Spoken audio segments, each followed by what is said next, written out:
पृथ्वी पर पहला पुरुष टोमो। सृष्टि की रचना के दौरान आदिकाल में सबसे पहले यह धरती बनी, फिर पेड़ पौधे और फिर पशु पक्षी। पुलुगा, ईश्वर ने उसके बाद एक पुरुष की रचना की।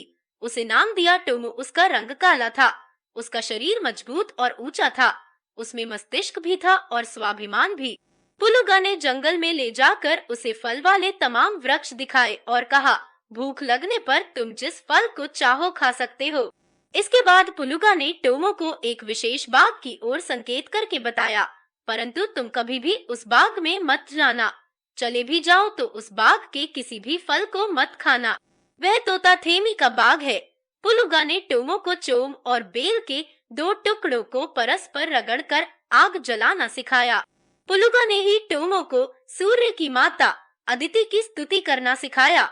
उसने कहा, जब तक आग चलती रहती है, सूर्य की माता अदिति वहां उपस्थित रहती है, परंतु उसके बुझते ही वह वापस अपने लोक को चली जाती है।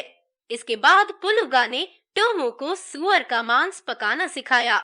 पुलुगा ने अपने 2 विश्वसनीय गणों लाची और पुंगा अभोला को भी टोमो की मदद के लिए धरती पर रखा।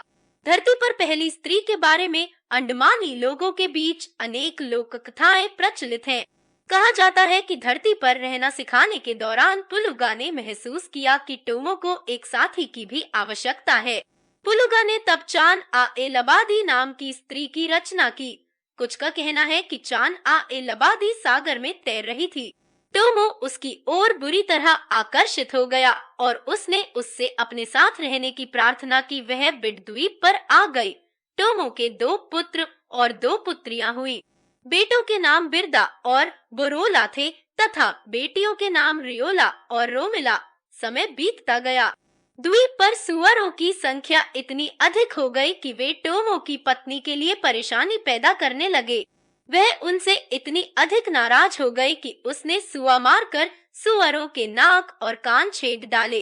कहते हैं कि सूंघने और सुनने की शक्ति सुअरों को तभी से मिली। पुलुगा ने तब धरती पर जंगल उगा दिया और सुअरों से कहा, जान बचाकर वहां भाग जाओ। और तभी से आदमी के लिए सुअर का शिकार करना बहुत कठिन हो गया। आदमी को देखते ही वे घने जंगल में दौड़ लगा जाते और छिप जाते। तब पुलुगा ने मनुष्य को तीर, कमान और तुरही बनाना सिखाया। उसने उसे मछली पकड़ने के लिए डोंगी बनाना भी सिखाया और मछली को पकाना भी।